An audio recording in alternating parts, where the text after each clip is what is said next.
अगर आप तलाश में हैं एक अल्टीमेट पीसी की जो गेमिंग भी करवाए, एडिटिंग भी करवाए और एआई वर्क में भी हेल्प करे, और वो भी 2 लाख के बजट में, तो ये पीसी आपके लिए है। इस पीसी में बिल्कुल नए कंपोनेंट्स का यूज कर रहा हूं, जैसे 9800X3D और X870 मदरबोर्ड जो 6 महीने पहले ही रिलीज हुए हैं, और ग्राफिक कार्ड्स में चूज किया है RTX 5070 जो 15 डेज पहले ही रिलीज हुआ है। इस पीसी को कैसे बनाना है मैं स्टेप बाय स्टेप बताऊंगा, बिल्कुल शुरुआत में अनबॉक्सिंग से लेके पहली बार पीसी स्टार्ट करने तक। इस पीसी को बनाते वक्त मैंने कई नई चीजें देखी इन नए पीसी पार्ट्स में जो पहले मैंने नहीं देखी थी, और उनके बारे में आपको जानना चाहिए, शायद आपके फायदे की हो सकती हैं। And to avoid any confusion I want to tell you that I don't sell pre built PCs. यहाँ पर मैं आपको एक पीसी दिखा के अपनी वेबसाइट पे नहीं भेजूंगा कि वहां से पीसी खरीद लीजिए। In this video, I will show you how to actually build your own gaming PC. Video के एंड की तरफ मैं आपको ये बताऊंगा कि मैंने ये कंपोनेंट्स क्यों चूज किए, और अगर आपको अपने गेमिंग पीसी का बजट कम करना है तो आप और कौन से कंपोनेंट्स चूज कर सकते हो, यानी कि कौन सा सस्ता ग्राफिक कार्ड और कौन सा सस्ता सीपीयू। सीपीयू में हमने लिया है AMD Ryzen 7 9800X3D, 8 core 16 thread का प्रोसेसर है। मैक्सिमम बूस्ट क्लॉक आपको मिल जाती है 5.2 गीगाहर्ट्ज तक की, और बेस क्लॉक मिल जाती है 4.7 गीगाहर्ट्ज की। ये बिल्कुल नया सीपीयू है, 8 महीने पुराना होगा, and this is the fastest gaming CPU. GPU में हमने लिया है MSI की तरफ से आने वाला GeForce RTX 5070 inspire 3X OC। ये वो कार्ड है जो हाई FPS पे 2K गेमिंग करवाए, और ये 4K गेमिंग करवाने के लिए भी केपेबल है, और ये कार्ड खासकर रे ट्रेसिंग के लिए बहुत अच्छा है। ये जो ग्राफिक कार्ड है वो गेमिंग से ज्यादा एडिटिंग, 3D डिजाइनिंग और AI वर्कलोड के लिए ज्यादा बना हुआ है। ये ग्राफिक कार्ड आता है 3 Stormforce फैंस के साथ, कोई RGB नहीं मिलती, 12 GB की GDDR7 VRAM इस पे। पावर कंजम्पशन इसकी 250 वॉट्स है, और MSI की वेबसाइट पे जो रिकमेंडेड PSU है वो 650 वॉट्स है। मदरबोर्ड में हमने लिया है MSI की तरफ से आने वाला X870 gaming plus wifi. Gaming plus wifi और गेमिंग वाईफाई MSI की तरफ से आने वाली बहुत ही फैंटास्टिक सीरीज है मदरबोर्ड्स की।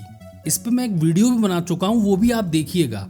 वो जो मदरबोर्ड है वो बहुत ही सस्ता मदरबोर्ड है, और ये मदरबोर्ड 9800X3D के लिए इसलिए भी खासकर है क्योंकि MSI का जो बायोस फंक्शन आता है वो एक्सक्लूसिवली बिल्ड है X3D मोड के साथ फॉर X3D प्रोसेसर्स। इस मदरबोर्ड पे आपको इजी DIY फीचर्स मिल जाएंगे, और एक खास बात इस मदरबोर्ड पे आपको मिलती है वो है supplemental PCI Express power slot on the motherboard, जो सपोर्ट करता है ATX 3.1 एक्सर्शंस को। और जानना चाहते हैं इस मदरबोर्ड के बारे में तो मैं आपको स्पेसिफिकेशंस दिए दे रहा हूँ, पॉज करके पढ़ लीजिए। रैम में हमने लिए Kingston fury beast RGB 32GB RAM, जो आती है 16GB की 2 रैम्स। 6000 मेगा ट्रांसफर पर सेकंड की स्पीड है, DDR5 रैम्स है, CL36 है, और ये AMD एक्सपो सर्टिफाइड है। कोशिश कीजिए जब AMD के प्रोसेसर्स लगे हों तो AMD एक्सपो सर्टिफाइड रैम्स आपको मिल जाएं। इस पे आपको RGB लाइटिंग मिल जाती है, और हीट स्प्रेडर डिजाइन भी अच्छा है। बाकी चीजें आप पॉज करके स्क्रीन पे पढ़ लीजिए। पावर सप्लाई में हमने लिया MSI की तरफ से आने वाली उनकी मैग सीरीज का A1250GL PCI Express 5 ATX 3.1 के साथ आती है, और इसका मतलब ये है कि 2 टाइम्स टोटल पावर एक्सर्शन को भी संभाल लेगी और 3 टाइम्स GPU पावर एक्सर्शन को भी संभाल लेगी। इसमें आपको एक येलो कनेक्टर भी मिल जाता है। ये एक award winning dual colour 16 pin cable है। ये एक 1250 वॉट की 80+ गोल्ड सर्टिफाइड PSU है। 90% तक की इसकी एफिशिएंसी है। जापानीज कैपेसिटर यूज होते हैं, फुल्ली मॉड्यूलर है। अब आप में से कई लोग सोच रहे होंगे 1250 वॉट की PSU क्यों ले ली इस पीसी बिल्ड के लिए, क्योंकि मैं इंतजार कर रहा था एक बहुत ही पावरफुल पीसी बिल्ड का जिसमें लगा होता RTX 5090 ग्राफिक कार्ड और 9950X3D, लेकिन आप जानते हो RTX 5090 मिल ही नहीं रहे हैं, तो वो मैंने प्लान ही डिच कर दिया। नॉर्मली आपको MSI के जैसे मैंने बताया 650 वॉट सजेस्ट करते हैं RTX 5070 वाले पीसी बिल्ड के लिए, लेकिन मैं कहूंगा कि आप कम से कम 850 वॉट की पावर सप्लाई खरीदो इस पीसी बिल्ड के लिए। AIO में हमने लिया है MSI की तरफ से आने वाला मैग सीरीज का कोल्ड लिक्विड i360 360mm का AIO है, जो ठंडा रखेगा हमारे पावरफुल 9800X3D को। इसमें आपको dual sided transparent infinity mirror मिल जाता है, वीडियो की शुरुआत में मैं आपको बता दूं कि ये बहुत ही बढ़िया AIO है और बहुत ही आसान था इसे इंस्टॉल करना। इसमें सब कुछ प्री इंस्टॉल्ड आता है, आपको कुछ करना ही नहीं पड़ता। स्टोरेज में मैंने बहुत कुछ लिया है, जैसे कि SSD में मैंने ली है Kingston NV3 PCI Express 4.0 NVMe M.2 2TB वाली SSD, जिसमें आपको रीड एंड राइट स्पीड मिल जाएगी 6000 Mbps तक की। कैपेसिटी आपके ऊपर डिपेंड है, 500 GB से लेके 4 TB तक खरीद सकते हैं। 5 ईयर की लिमिटेड वारंटी के साथ आती है। साथ में मैं इसके 2 SATA SSDs लगाए दे रहा हूँ और 1 SATA हार्ड डिस्क लगाए दे रहा हूँ। हार्ड डिस्क जो है वो 2 TB की कैपेसिटी में है। कैबिनेट में हमने चूज किया है MSI की तरफ से आने वाला उनका मैगपैनो 100R PZ। आजकल आप देख रहे हो ट्रेंड चला हुआ है ये फिश टैंक टाइप के केसेस जो एक्वेरियम जैसे से दिखाई देते हैं उनका, जिसमें आप साइड से तो देख ही सकते हो टेम्पर्ड ग्लास से, लेकिन आप फ्रंट से भी देख सकते हो। पहले फ्रंट में फैंस लगे होते थे, इसमें फ्रंट में फैंस नहीं लगे होते। ये एक मिड टावर केस है। It can handle big ATX motherboards और बहुत बड़े बड़े ग्राफिक कार्ड्स भी लगा सकते हो आप 380 mm तक के। इसमें 4 प्री इंस्टॉल्ड फैंस आपको मिल जाते हैं। एक ARGB फैन आपके पीछे लगा हुआ और 3 रिवर्स ब्लेड ARGB फैंस लगे हुए हैं साइड में। अब रिवर्स ब्लेड फैंस क्या होते हैं वो मैं आपको आगे वीडियो में बताऊंगा। ये दोनों कलर में आता है, व्हाइट और ब्लैक में। PC बिल्ड करने के लिए मदरबोर्ड का डब्बा सबसे अच्छा प्लेटफॉर्म है। टेबल पे मदरबोर्ड की वजह से ये स्क्रैच नहीं लगने देता और टेबल की हार्डनेस की वजह से मदरबोर्ड को नहीं टूटने देता। मदरबोर्ड को अनबॉक्स कर लेते हैं। मदरबोर्ड में आपको कई चीज़ें मिल जाती हैं, उसमें इंपॉर्टेंट चीज़ें आपको SATA केबल मिल जाती है अगर आपको SATA SSD या SATA हार्ड डिस्क लगानी है, और साथ में सबसे ज़्यादा इंपॉर्टेंट चीज़ मिल जाती है इसका वाईफाई एंटीना, क्योंकि हमारा मदरबोर्ड वाईफाई केपेबल है। चाहो तो अलग से डोंगल भी खरीद सकते हो आप, इस पर भी मैंने वीडियो बना रखे हैं। सबसे पहला काम जो हम करेंगे वो CPU इंस्टॉल करना है। इस मदरबोर्ड पर आपको सब कुछ मिल जाएगा। लाइटनिंग Gen 5 SSD के लिए स्लॉट मिल जाएगा और नीचे आपको 2 Gen 4 वाली SSDs के लिए भी स्लॉट्स मिल जाएंगे। 4 full size PCI Express slots मिल जाते हैं और जो चिपसेट है वो मैं आपको बता ही चुका हूँ X870 है। भर के USB-C और USB-A पोर्ट्स आपको मिल जाते हैं। ऑडियो के लिए पोर्ट्स हैं, वाईफाई के लिए पोर्ट्स हैं, साथ में बायोस, फ्लैश और CMOS के लिए भी बटन्स दे रखे हैं। भाई CPU की तो मैं क्या ही बात करूं, वेल बैलेंस्ड CPU है 9800X3D। चलिए इसको इंस्टॉल कर लेते हैं। आपको CPU के ऊपर कई चीजें दिख जाएंगी, जैसे कि आपको साइड में गोल्डन ट्रायंगल दिखाई देगा, बीच में आपको नॉचेस दिखाई देंगे। इनको कैसे इस्तेमाल करना है इंस्टॉल करने के लिए मदरबोर्ड पे, वो भी मैं आपको दिखाता हूँ। पहले CPUs पे पिन आया करती थी जो बेंड हो जाया करती थी, लेकिन अब वो पिन्स मदरबोर्ड के अंदर होती हैं। CPU फ्लैट होता है पीछे से, कई लोग मेरे बारे में भी यही बात कहते हैं। CPU इंस्टॉल करने के लिए ये स्प्रिंग टाइप का हुक दे रखा होता है, इसको आप बाहर निकाल लो तो इसकी मदद से ना आप ये लिड जो है वो उठा सकोगे। और अब आपको वो जगह दिखाई दे रही है जहां पर आपको CPU रखना है। जैसे कि मैं आपको पहले भी दिखा रहा था, ये गोल्डन ट्रायंगल जो आप CPU पे देख रहे हो,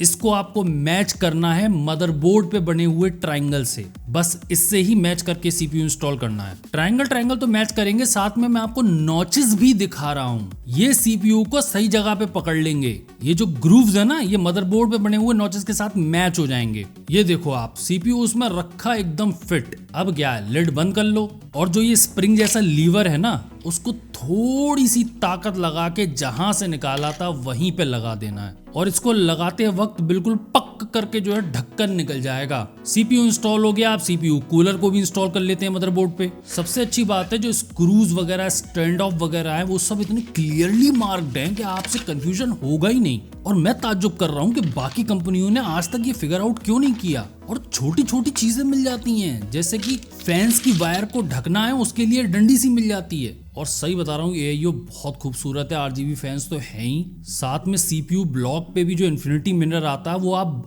PC बंद भी होगा तो ऐसा दिखाई देगा शाइन करता हुआ। इसको छुटाना मत भूलना, ये पॉलिथीन कई लोग भूल जाते हैं, इसको पक्का हटा लेना। अब जैसा कि मैं आपको दिखा रहा हूँ, मैं तो AMD का CPU इंस्टॉल कर रहा हूँ। AMD का मदरबोर्ड है तो मुझे तो AMD वाली साइड से मतलब है, इंटेल वाली साइड से मतलब है नहीं। और आप देखोगे गिनी चुनी चीजें हैं। समस्या पता है क्या होती है, इतनी सारी चीजें क्यों आती हैं, इतना कंफ्यूजन क्यों होता है? क्योंकि AMD और इंटेल दोनों के कई कई प्लेटफॉर्म्स हैं, जैसे कि AMD का AM4 और AM5 हो गया, तो AIO जो है उन सब के लिए सब चीजें देता है, लेकिन हम तो AM5 पे करेंगे, तो हमें इंटेल वाले से क्या मतलब है। और दूसरा ना, कई बार स्क्रूज बहुत सारी पन्नियों में आते हैं, तो एक एक पन्नी से लड़ते रहो। यहाँ पर मैंने एक पन्नी पील करी है और सारे स्क्रूज मुझे अवेलेबल हो गए हैं। जो मैं यही तो बता रहा हूँ, यही तो 1 घंटा ले लेती हैं छोटी छोटी चीजें, और यहाँ एक स्टेप में काम हो गया। साथ में आपको इसके डब्बे पे ही यूजर मैनुअल मिल जाएगा। अगर आप चाहो तो वीडियो में अभी भी इसे स्कैन करके वो मैनुअल डाउनलोड कर सकते हो और पढ़ भी सकते हो, और ये एक अच्छा आइडिया है। वैसे तो चित्र वाली आपको बुक्स मिल जाती हैं AIO के अंदर, वो भी ठीक होती हैं, लेकिन ये भी बढ़िया तरीका है। वेबसाइट पे मैं गया, वहां पे मेरे से वो इन्फॉर्मेशन पूछ रहा था कि भैया कौन से प्रोडक्ट को तुम्हें इंस्टॉल करना है, तो उसके हिसाब से उसकी PDF देवें। तो मैंने सारी इन्फॉर्मेशन उसमें डाल दी और मेरे को मैनुअल मिल गया। मैंने डाउनलोड कर लिया, 10 MB का था। अब जो मदरबोर्ड पे पहले से ही स्क्रूज कसे हुए हैं उनको मैं निकाल लेता हूं, जिससे कि मैं अपने स्टैंड ऑफ लगा सकूं AIO के लिए। ये इसलिए भी दे रखे होते हैं, कई बार दूसरे कूलर्स इस डिजाइन को यूज करते हैं। कई बार आप कोई एयर कूलर लगाते हो तो वो चुपचाप जो आपके पहले से ही मदरबोर्ड पे स्टैंड ऑफ लगे हुए हैं, इन्हीं को इस्तेमाल करके इंस्टॉल हो जाता है। अब फटाफट मैं अपने स्टैंड ऑफ इंस्टॉल कर लूं। कई बार ये कंफ्यूजन हो जाता है कि मैं सीधा लगा रहा हूं या उल्टा लगा रहा हूं, तो मैनुअल में ये भी बड़ा क्लियरली बता रखा है। यही तो मैं आपको बता रहा हूँ, कंफ्यूजन्स होते हैं ना। कई बार क्या होता है, उल्टे सीधे स्क्रूज लग जाते हैं, फिर AIO बैठता नहीं है, फिर उसे पूरे दोबारा को खोलो और फिर दोबारा लगाओ। चलिए अब थर्मल पेस्ट लगा लेते हैं CPU के ऊपर। जो क्वांटिटी मैं आपको वीडियो में दिखा रहा हूँ उतनी ही लगाओ, अब ज्यादा लगाने से कभी फायदा नहीं होगा, नुकसान ही होगा। याद से मैंने पन्नी हटा ली, और मैं आपको सही बता रहा हूँ, मैंने भी कई PC बनाए हैं, तो जल्दी जल्दी में कई बार भूल जाता है आदमी। और CPU ब्लॉक पे जो प्लेट लगी हुई है, जिसे मैं स्टैंड ऑफ पे लगा रहा हूँ, दोनों और इंटेल और AMD के लिए है। कई बार कई AIO इंस्टॉलेशंस में ये प्लेट भी खुद हमें इंस्टॉल करनी होती है। AIO के जो फैंस हैं, उनसे जो वायर आ रहा है उसको मदरबोर्ड पे CPU फैन लिखी होंगी पिंस पे, उससे कनेक्ट करना है। दूसरा, CPU ब्लॉक में जो वाटर पंप है उसको मदरबोर्ड पे जहां पंप लिखा हो उन पिन से कनेक्ट करना है। अब जो फैन की RGB का केबल है उसको CPU ब्लॉक से जो RGB की केबल निकली है उससे कनेक्ट करना है। और अब आपके पास सिर्फ एक केबल है, जिसे आप मदरबोर्ड के RGB हेडर पे लगा दो। रैम इंस्टॉल करने के लिए ज्यादातर हर मदरबोर्ड में आपको ये चित्र मिल जाएगा, जिसमें वो ये बताता है कि अगर आप CPU की साइड से काउंट करो तो सेकंड और फोर्थ पे आपको रैम इंस्टॉल करनी चाहिए। ये देखिए, किंगस्टन फ्यूरी 20 रैम है मेरे पास,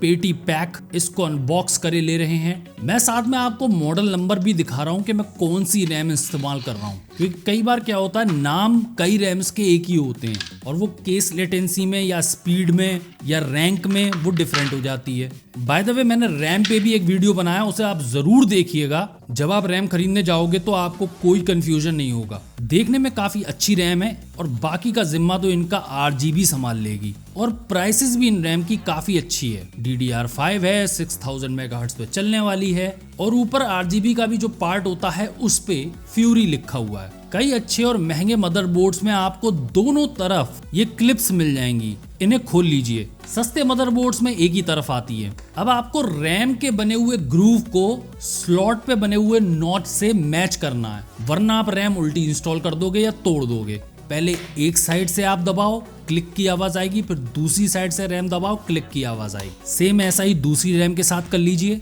अब जरा PSU वाली बात संभाल ली जाए। ये जो PSU मैं आपको दिखा रहा हूँ वो ATX 3.1 रेडी है, 80+ गोल्ड, 90% एफिशिएंट। और इसकी खास बात है जो मुझे बहुत अच्छी लगी, इसका डुअल कलर 16 पिन केबल। चलिए फटाफट PSU निकाल लूं मैं आपको। PSU कुछ इस तरह से दिखती है, और जब आप इसे पलटोगे तो इसके पीछे आपको क्लियरली लिखा हुआ मिल जाएगा कि कौन सी केबल कहाँ लगानी है। मतलब GPU के लिए 12 वोल्ट 2/6, CPU के लिए जो केबल जाएंगी उनकी जगह, साथ में मदरबोर्ड के लिए ATX 24 पिन।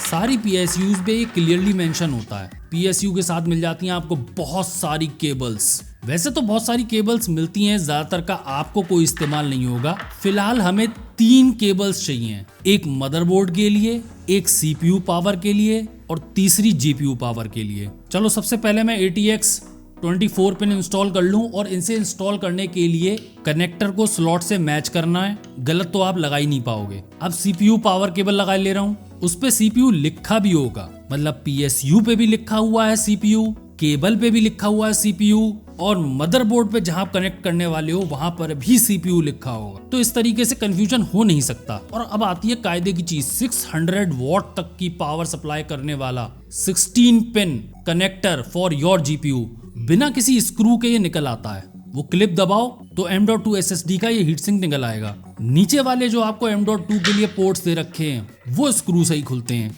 और दूसरा यार, ये बटन इतना बड़ा लाइफ सेवर है। अगर आपने पुराने मदरबोर्ड नहीं यूज किए हैं ना, उन पे बड़े ग्राफिक कार्ड लगाओ, खून जल जाता था उन्हें इंस्टॉल करने में। चलिए लगा लेते हैं 24 pin ATX power connector for motherboard power. एक बात याद रखिएगा, ताकत तो लगती है, बहुत प्यार से ये नहीं जाते, इन्हें निकालने में और लगाने में ताकत लगती है। साथ में CPU केबल्स भी इंस्टॉल कर ले रहा हूँ दोनों। अब चलिए ग्राफिक कार्ड को इंस्टॉल करे ले रहे हैं। अपना AMSI की तरफ से आने वाला इंस्पायर 3X NVIDIA RTX 5070 बहुत ही सीधा सच्चा ग्राफिक कार्ड है, अपनी परफॉर्मेंस देता है, कोई RGB का नाटक नहीं। और जो 5070 की पूरी ताकत है वो आपको मिल जाती है। डिजाइन बहुत ही क्लीन, एकदम साफ सुथरा, जैसा कि मैं आपको बता भी चुका हूँ, स्मॉल फॉर्म फैक्टर बिल्ड्स के लिए है। और जब इंस्टॉल करने जा रहे हो तो GPU के कनेक्टर के ऊपर ये प्लास्टिक की कवरिंग होती है, उसे आप निकाल लो। और अगर कभी GPU निकाल के रखो तो उसके कनेक्टर पे प्लास्टिक की कवरिंग दोबारा चढ़ा दो और कुछ नहीं करना है, बस जो सबसे टॉप का PCI Express स्लॉट हो उस पर रख दो आप और ग्राफिक कार्ड इंस्टॉल। और ये मैं आपको दिखा रहा हूँ कि ये बटन कितना काम का है। यही काम करने में दिमाग खराब हो जाता था जब जैसे पुराने नॉर्मल बटन हुआ करते थे GPU इंस्टॉल करने के लिए। पीछे से भी दिखा देता हूँ आपको GPU कैसे इंस्टॉल होता है। अब ये अपना 16 पिन केबल लगा लेनी है, स्लॉट के साथ मैच करना है और घुसेड़ डालना है। और ये येलो पार्ट देखना आप गायब हो जाएगा, यानी कि पूरा चला गया, नो डबल मीनिंग। पीसी बन चुका है। अब मैं मॉनिटर को ले आता हूं क्योंकि अब हम करेंगे पावर ऑन सेल्फ टेस्ट, यानी कि पोस्ट होता है ये चेक करने के लिए कि सारे कंपोनेंट सही से काम कर रहे हैं और कंप्यूटर हमारा चलेगा। ये बहुत जरूरी पार्ट होता है जो मैं आपसे हमेशा कहता हूं कि पीसी बिल्ड करते वक्त करना चाहिए। मॉनिटर की सारी केबल्स लगा लीजिए और चाहे डिस्प्ले पोर्ट केबल या फिर HDMI केबल को आप ग्राफिक कार्ड से भी कनेक्ट कर लीजिए। और एक बार ना मॉनिटर को भी ऑन करके आप देख लिया करो कि इसमें पावर आ रही है कि नहीं आ रही है। यही छोटी छोटी चीजें होती हैं, कई बार पीसी बिल्ड करते वक्त दिमाग खराब कर देती हैं कि आप पोस्ट कर रहे हो और कोई डिस्प्ले पे आ नहीं रहा, पता चलता मॉनिटर ही ऑन नहीं था। तो मॉनिटर एक बार ऑन करके आप देख लो, कुछ ना कुछ उस पे आएगा जब आप उसका पावर बटन दबाओगे। डिस्प्ले तो कुछ नहीं देगा, लेकिन ये बता देगा कि नो सिग्नल आ रहा है। अब आप अपने PSU में भी तो बिजली दोगे, तो उसके लिए केबल कनेक्ट कर लो और साथ में वो केबल अपनी दीवार में लगे हुए स्विच बोर्ड पे लगा दो या फिर एक्सटेंशन पे लगा दो। क्योंकि ये बहुत ही भारी PSU है, बहुत करंट चूसती है, इसलिए इसे 16 एम्पियर वाला स्विच बोर्ड चाहिए। अब ये पीसी ऑन कैसे होगा, जरा मदरबोर्ड के नीचे की तरफ आप देखो, जहां आपको JFP1 दिखाई दे रहा है, यानी कि फ्रंट पैनल का मामला यहाँ पर है। और यहाँ पर राइट साइड से ऊपर की 2 पिंस को कनेक्ट करेंगे तो पीसी चल जाएगा। और जैसा कि आप देख सकते हो पीसी चल पड़ा है, यानी कि GPU के फैंस, AIO के फैंस घूमने लगेंगे, RGB आ जाएगी, पहले एक मैसेज आएगा, उसके बाद आपका बायोस आ जाएगा और बायोस में आप अपनी सारी चीजें चेक कर सकते हो। बायोस आ गया तो यानी कि सब कुछ सही है। अब मैं कॉन्फिडेंस के साथ जो है स्टोरेज, SSD वगैरह सब कुछ इंस्टॉल कर लूंगा। PCI Express Gen 4 पे चलने वाली SSD मैंने ली है। Gen 5 बड़ी महंगी और उतनी तेज स्पीड्स की मेरे को जरूरत नहीं थी। 6000 Mbps भी धीमी नहीं होती है। और वही मजे लेते हैं Easy M.2 installation from MSI। Clip दबाने का कोई स्क्रू खचक करना ही है बेबी, बहुत आसानी से निकल जाता है यार, बड़ा मजा आ रहा है। और आपको SSD लगानी है, उसमें भी उसे स्क्रू से नहीं करना है, एक प्लास्टिक का नॉच होगा, बस उसको लगा देना, लॉक हो जाएगी अपनी जगह पे। और याद रखना M.2 की भी हीट सिंक के ऊपर जो सॉफ्ट मटेरियल होता है उस पे भी पॉलिथीन आती है, तो वो भी आप हटा लेना। और स्क्रू का कोई चक्कर नहीं, वापस M.2 हीट सिंक को अलाइन करके वहीं लगा दो, आप क्लिक करके लग जाएगा। और M.2 SSD इंस्टॉल। और अब हम अगली स्टेज पे जा रहे हैं, यानी कि ये पूरा पीसी मैंने बनाया है, चेक कर लिया है, मैं सारी केबल्स निकाल दूंगा, GPU को निकाल दूंगा, क्योंकि अब हम मदरबोर्ड को केस में रखने जा रहे हैं, PSU को केस में रखने जा रहे हैं, AIO को केस में इंस्टॉल करेंगे और फिर GPU को दोबारा इंस्टॉल करेंगे, वो भी केस के अंदर। और याद रखना, मैं आपसे दोबारा कह रहा हूँ कि ये पावर की केबल्स निकालने में थोड़ी ताकत लगती है। USB डोंगल्स हो वो भी मदरबोर्ड से निकाल लो। सारे वायर्स निकाल लिए। मेरे पास ये 3 कैबिनेट्स हैं, 2 मैं आपको खोल के दिखाऊंगा, एक में पीसी बिल्ड करेंगे। एक बड़ा केस है, दूसरा छोटा केस है माइक्रो ATX मदरबोर्ड्स के लिए, और दोनों ही बहुत अच्छे केसेस हैं। मैक पेनो 100R PZ में बिल्ड करेंगे क्योंकि हमारा मदरबोर्ड बड़ा है, और मैक पेनो M100R PZ छोटे माइक्रो ATX मदरबोर्ड्स के लिए है। और आजकल एक ट्रेंड चला हुआ है ये फिश टैंक स्टाइल के केसेस का, तो उस टाइप के केसेस के लिए MSI के कैबिनेट्स बहुत अच्छे हैं। डब्बे पे ही आपको काफी स्पेक्स मिल जाएंगे, और डब्बे पे आप पढ़ सकते हो मदरबोर्ड सपोर्ट के सेक्शन में कि बैक कनेक्ट वाले मदरबोर्ड भी सपोर्टेड है। अब आपको खोल के दिखाई दे रहा हूँ कि ये कैबिनेट कैसा लगता है। कैबिनेट को खोलने का सही तरीका यही है कि ऊपर से आप खोल लीजिए, फिर डब्बे को उल्टा कर दीजिए और डब्बे को खींच के ऊपर निकाल लीजिए, तो कैबिनेट नीचे रह जाएगा। पहले जो मैं केस आपको अनबॉक्स करके दिखा रहा हूँ वो है 100R PZ, यानी कि बड़ा वाला कैबिनेट जिसमें हम पीसी बिल्ड करेंगे। एक स्क्रू निकालने पर इसका टेम्पर्ड ग्लास निकल आता है, कुछ इस तरह से दिखाई देता है अंदर से। लेकिन सबसे मजेदार चीज जो आपको अलग से दिखाई दे जाएगी इस केस में वो है इसका वर्टिकल GPU माउंट। वो प्री इंस्टॉल्ड आता है। 3 रिवर्स ब्लेड ARGB फैंस मिलते हैं आपको। पीछे का पैनल भी एक स्क्रू निकालने पे निकल आता है बड़ी आसानी के साथ, और पीछे आप देख सकते हो बड़ा नीट एंड क्लीन दिखाई दे रहा है। कोई केबल नहीं दिखाई दे रही, केबलें सब छुपी हुई हैं इन काले दरवाजों के पीछे।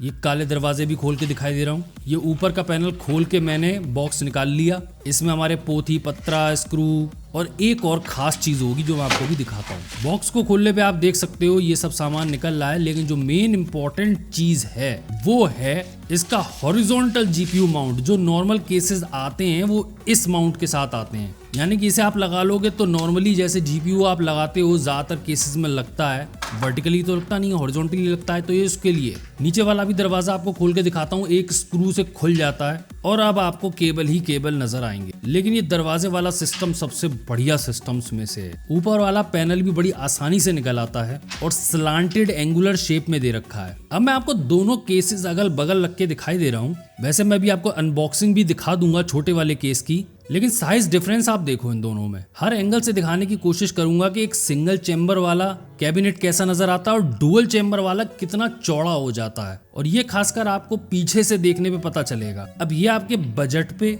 और आपकी टेबल पे कितनी स्पेस है इस पे डिपेंड करेगा कि आप कौन सा कैबिनेट चूज करोगे। मेरे पास चॉइस होगी तो मैं बड़ा वाला ही चूज करूंगा। मैं आपको M100R PZ की भी अनबॉक्सिंग करके दिखाई दे रहा हूँ। इसमें हम बिल्ड भले ही ना कर रहे हो, लेकिन ये बहुत अच्छा केस है। अगर आप M-ATX मदरबोर्ड्स के साथ बिल्ड कर रहे हो तो इसे एक बार कंसिडर जरूर करना, और देखने में बिल्कुल मिड टावर के साइज का ही है। इसकी भी सेम अनबॉक्सिंग है। डब्बे को उल्टा करके खींच लो आप, कैबिनेट नीचे रह जाएगा। लेकिन मजाक नहीं कर रहा हूँ मैं, इतना प्यारा केस लग रहा है M100R PZ भी। किसी भी एंगल से छोटा तो ये लग नहीं रहा है। नॉर्मली मार्केट में जितने मिड टावर केसेस आते हैं बिल्कुल उसी साइज का है। इसका भी सेम मैकेनिज्म है, एक स्क्रू निकालो सामने का शीशा निकल आएगा, और इसको भी वही एंगुलर डिजाइन दिया हुआ है। मतलब हर जगह आप स्लांट्स देखोगे, जैसे फ्रंट पैनल भी आपका फ्लैट ग्लास हो सकता था, उसको भी इन्होंने एंगुलर डिजाइन दिया है। जो टॉप होता है वो भी फ्लैट हो सकता था, उसको भी एक झोपड़ी नुमा एंगुलर डिजाइन दिया है। इसमें भी आपको साइड वाले फैंस रिवर्स ब्लेड्स मिल जाते हैं, और पीछे वाला नॉर्मल ARGB फैन है।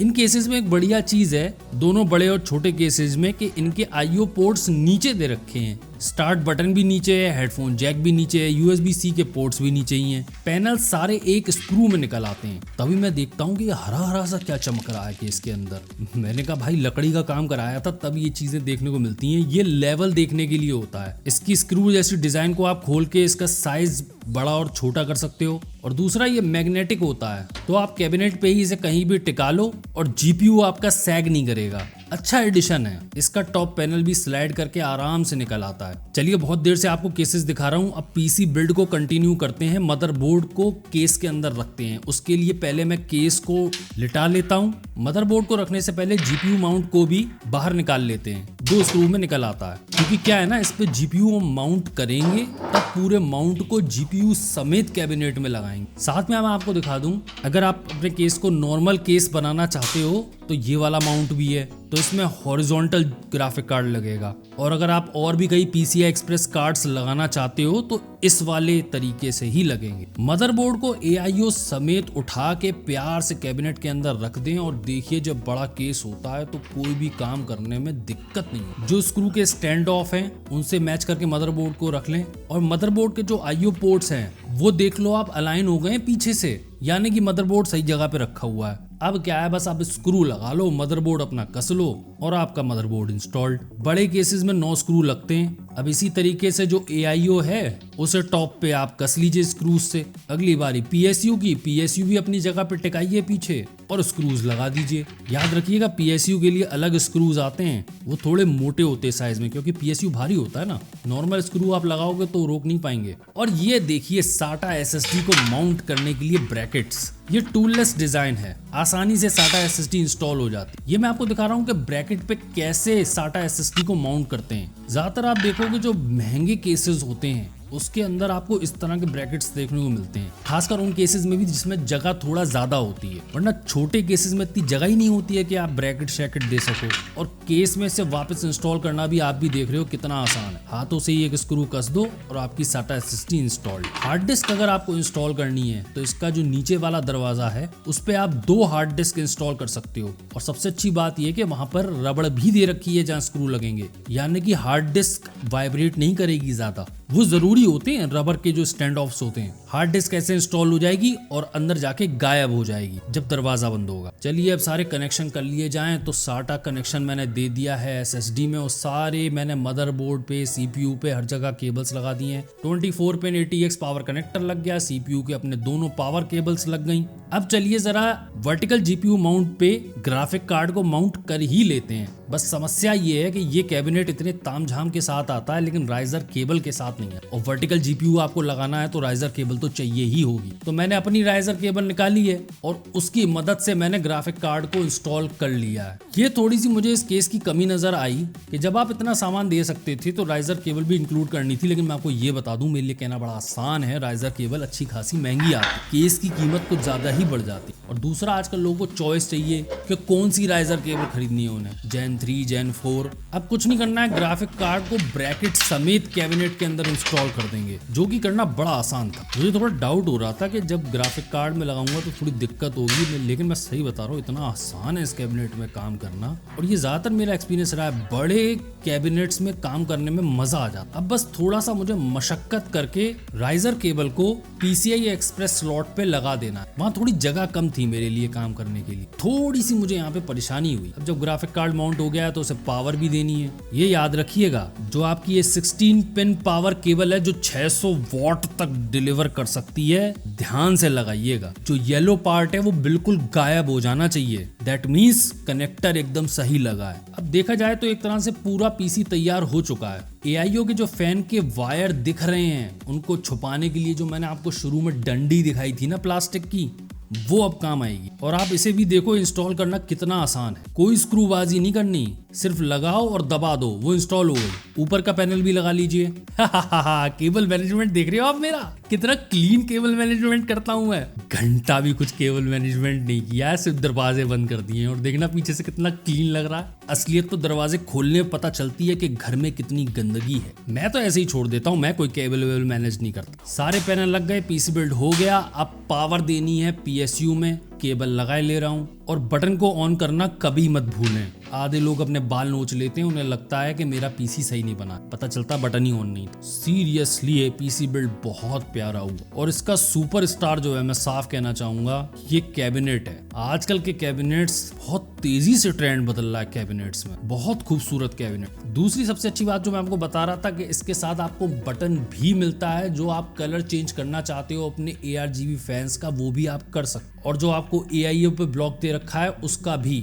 इन्फिनिटी मिरर का भी कलर आपका चेंज हो जाएगा। लेकिन फिर याद दिला दूं कि आप सॉफ्टवेयर से भी कंट्रोल कर सकते हो। और भाई ये इन्फिनिटी मिरर डिजाइन भी बड़ा प्यारा है, बहुत ही यूनिक डिजाइन। आप भी जानते हो इतने AIOs आ रहे हैं, इतनी नई नई चीजें आ रही हैं, लोग स्क्रीन्स दे रहे हैं और चीजें दे रहे हैं, और ये डिजाइन भी बड़ा प्यारा लगा। मैंने कहा इतनी मेहनत करी है, इतने पैसे घुसे हैं इस PC बिल्ड में, मैंने कहा पन्नियां तो उतार के आपको दिखाऊंगा, सुख तो मिलता मिलता है। पहले मुझे लगता था क्या फालतू का काम है, लेकिन यार सुख तो मिल। और आप देख रहे हो मैं हर एंगल से आपको कैबिनेट दिखा रहा हूँ, कितना क्लियरली आपको अंदर का दिखाई दे रहा है। एक चीज तो मैं आपको बताना ही भूल गया, मैंने खुद नोटिस नहीं करी थी, जो फ्रंट ग्लास पैनल है उसके नीचे आपको MSI का लोगो भी मिलता है और वो भी RGB से ग्लो करता है। मैं अपना सर खुजा रहा था जब मैंने फ्रंट पैनल को निकाला था कैबिनेट में से, तो उसमें से वायर निकल रही थी। मैंने कहा इसमें किस बात की वायर आ रही है जब फैंसी नहीं है इसमें। फिर दिमाग लगा के पता चला कि ये इसके लिए है वायर। अच्छा, एक और अच्छी बात है, वर्टिकल GPU जो माउंट है वो टेम्पर्ड ग्लास पैनल से काफी दूर है। साथ में केस इसलिए भी नीट एंड क्लीन लग रहा है क्योंकि AIO के जो पाइप्स है ना, उन्हें मैंने एकदम साइड में कर दिया है, जिससे कि ना वो मेरी रैम की ARGB को खराब करें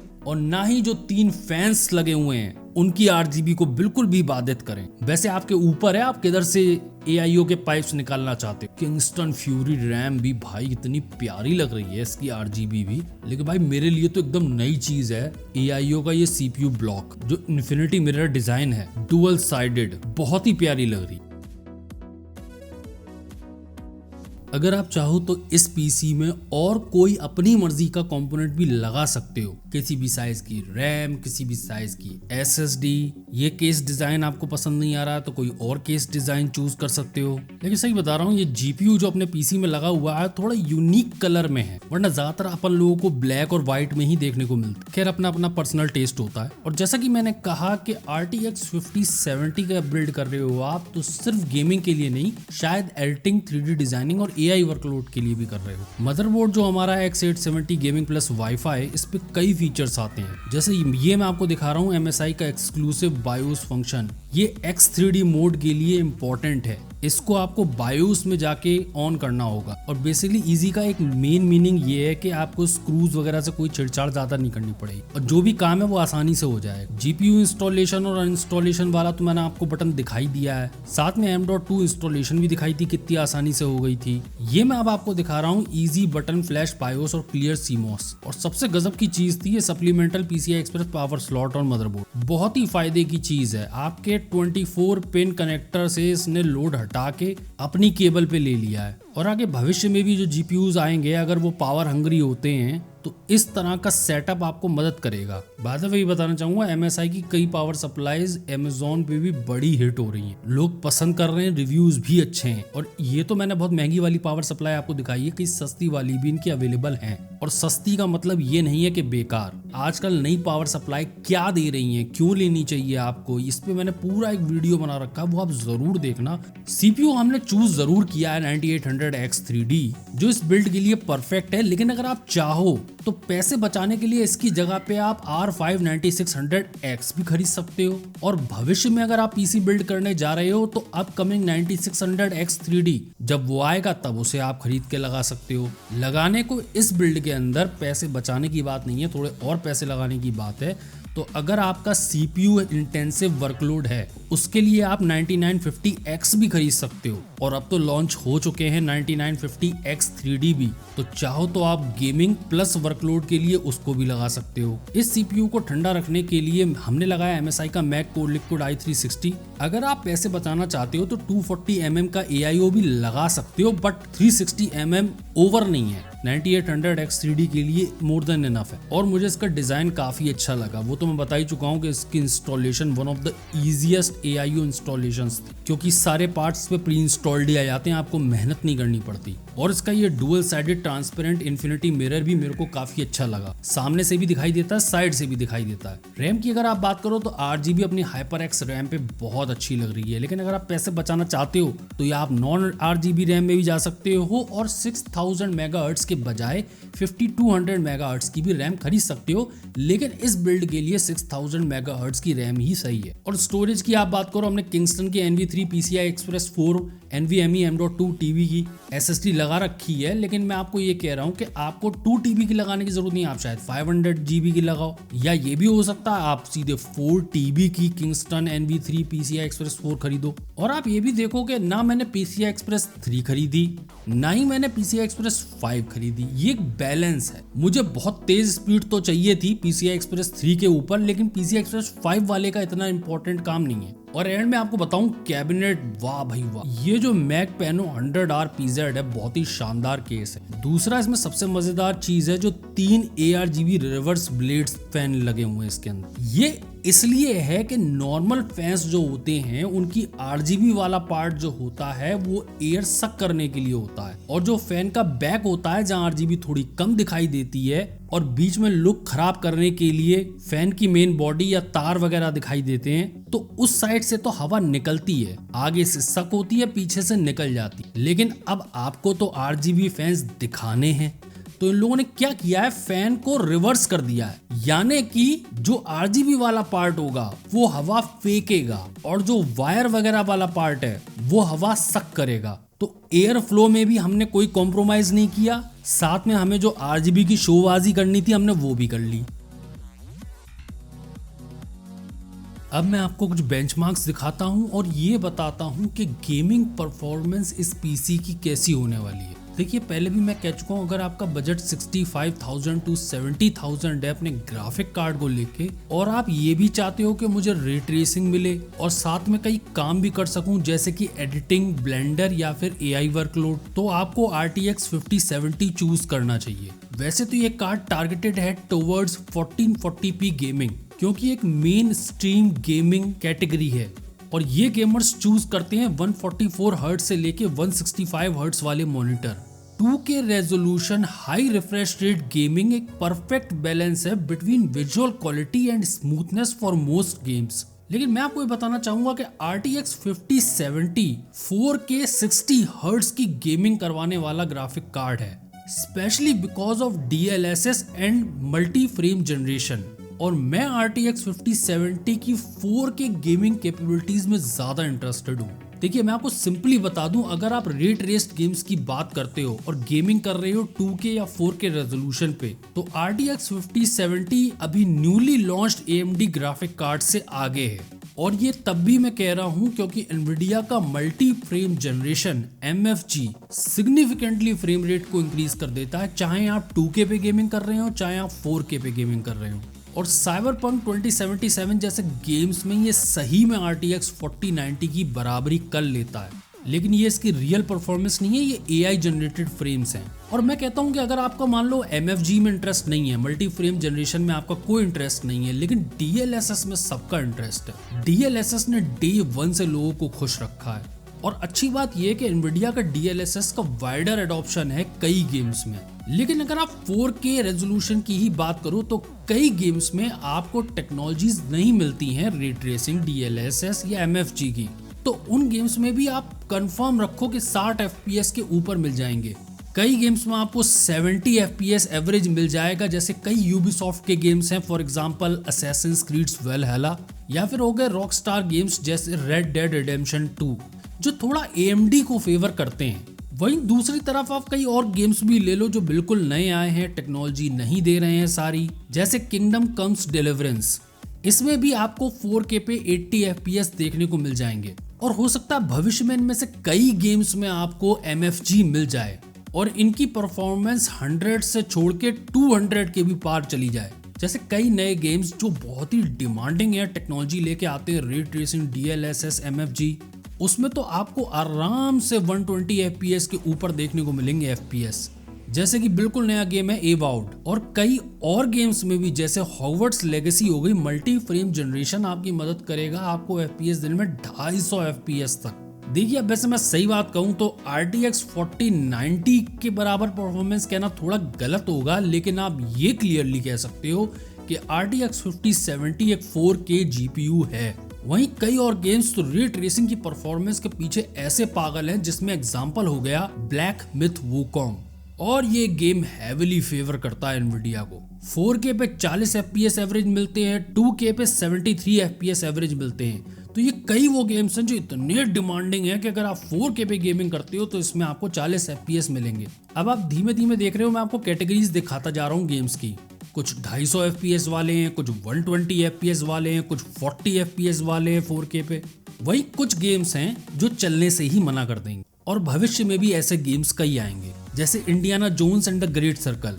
यहाँ मैं साफ कहता हूँ कि इसके लिए तो आपको बड़े से बड़े ग्राफिक कार्ड खरीदने चाहिए, RTX 5070 तो ये चला ही नहीं पाएगा। एनवीडिया की जो खासकर ताकत है वो कूडा एक्सेलरेटेड एप्लीकेशंस में है। एआई वर्कलोड्स हो गए या H264 एनकोडिंग हो गया, एडिटिंग में मदद हो गई। वहीं दूसरी तरफ अगर पावर की आप बात करो तो मैनेजेबल पावर ड्रॉ है, आप ज़्यादातर 200 वॉट्स देखोगे, लेकिन अगर पावर एक्सर्शंस होते हैं तो हो सकता है 250 वॉट तक जाए। इसीलिए टोटल ग्राफिक्स पावर TGP इसकी 250 वॉट्स बताई गई है। अगर आपको डिटेल में गेमिंग बेंचमार्क्स देखने हैं इस GPU के, तो मेरा RTX 5070 वाला रिव्यू पड़ा हुआ, उसके अंदर बिल्कुल डिटेल में आपको बेंचमार्क्स दिखाए हुए हैं। वो वीडियो आपको इसकी गेमिंग परफॉर्मेंस के बारे में और ज़्यादा बताएगा।